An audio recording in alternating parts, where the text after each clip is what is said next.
Guess who's back? Back again. Shane is back. Oh, tell a friend. Better tell somebody, motherfucker. So, when you have your mother at a young age unalived by your stepbrother's father, and he gets away with it, and you tell law enforcement, and they don't want to take care of it correctly because they know the negligence that was involved by them in it, that'll put you in a dark place. That right there will put you in a dark, dark place. And then when drugs are involved, it puts you in even a darker place. But when you get sober through all that, and you realize that not only did the police not help you, law enforcement didn't help you with your mother's unaliving, and you uncover this plot, this conspiracy that law enforcement, people in law enforcement have created to literally take you out of the whole game, whether it's unaliving you or putting you in prison, that'll put you in a really dark place. Like a really dark place. When you realize that they've used every platform, every tool granted to them under oath by the United States government to take you out, because they couldn't take the simple fact of what was happening. They couldn't just say, oh, he's a drug addict and he's staying with his so-called, not even real dad.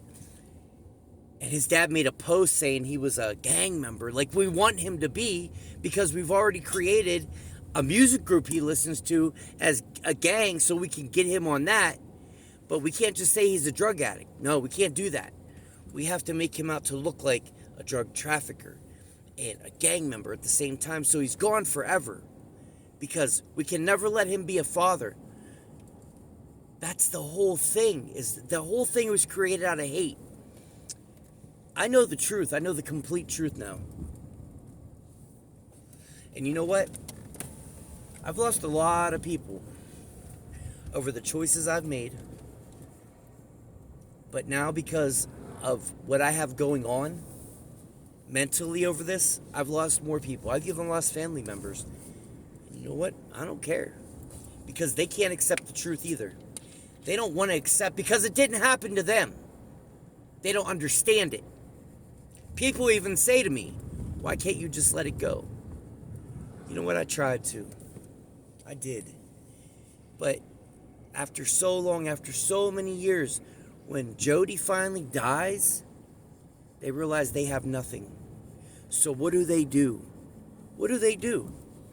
They have some woman message me repeatedly, asking me for a ride, so that when I actually do give her this ride, she has crystal meth, and her father is in a motorcycle club that they were trying to attach me to. And they immediately, and I mean immediately, attach me to her.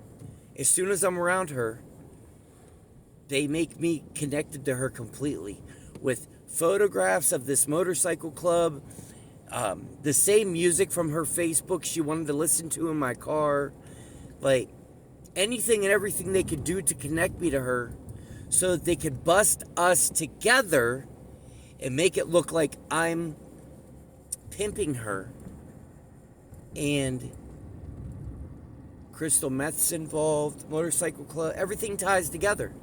And then I would look the way that they needed me to. But again, just like in 2021, I caught them. Now what are they going to do? That's what I have to worry about. Nobody else has to worry about that, because it didn't happen to them. That's the problem with society today. If it didn't happen to you, you don't care. But if you don't care, one day it can happen to you. Because what I found out through this is, if someone in law enforcement doesn't like you, them and their buddies, their thin blue line gang, can team up on you and literally do whatever they want to you. Literally.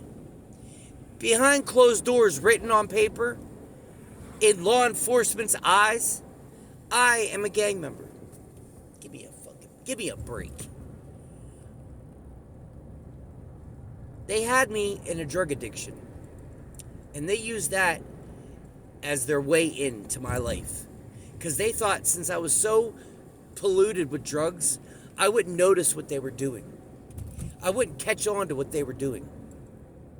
Using Facebook, using Google, using TikTok, using YouTube, anything and everything that they could, they used. PlayStation, main one. PlayStation, Facebook, Google. Main ones. They needed me to be taken out of hate, because they don't like me. And you know what? I'm still here. And I don't care if they don't like me. I really don't. I can give a fuck less if they don't like me. That's on them. They chose that life. They chose that life. That plan right there, they chose. They're like, we're going to hold on to this email, and we're going to wait until he messes up. And then we're going to do what we can, because we can make shit look really good on paper, because our thin blue line, cops, we're really good at telling stories. We're really, really, really good at lying. Really good at that. And that's what they did. They lied on me.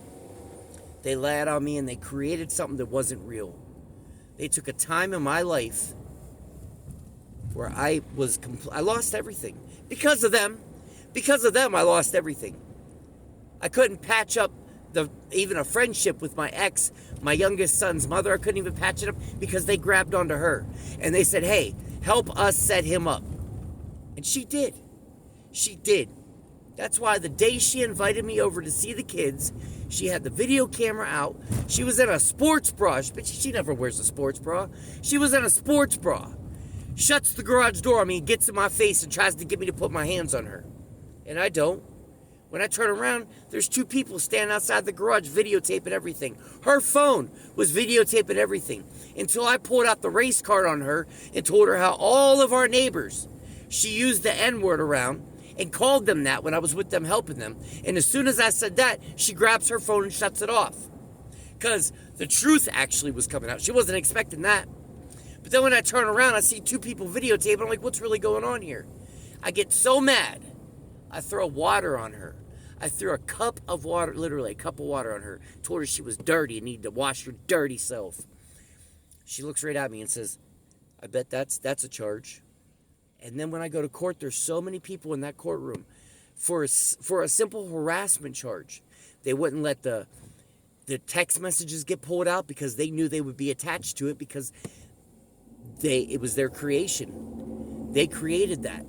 It has all been a conspiracy. All of it. A complete conspiracy to take me out in any way, shape, or form. Whether it be prison or actually unaliving me. And that's why we lost Michael. Because they were trying to unalive me. They thought that was me overdosing that day when that 911 call went out. That's why I didn't go out to 911. It went out to the people that had our phone tapped at the time. Had Jody's phone tapped. They showed up first because they grabbed it and said, oh, he overdosed. Let's go. We're gonna make sure he's gone forever. And when they showed up and saw it was me, they were like, wait a minute. That's not him. Oh, so what do we do now? Oh, we're just gonna let this guy die, and then it'll go back on him. But then in my phone was the videos of me Narcanning him 2 times before, plus them having the phones tapped. They knew they would be done for if the truth came out. So they have me go along with some bullshit-ass story until the day of court, and I want to tell the truth. And then they wouldn't let me talk. That's our law enforcement. That's what we have these days. That's what it's come to. Give me a fucking break. It's 2026, ladies and gentlemen. The truth will come out. I promise you that. Happy New Year. Have a great damn day.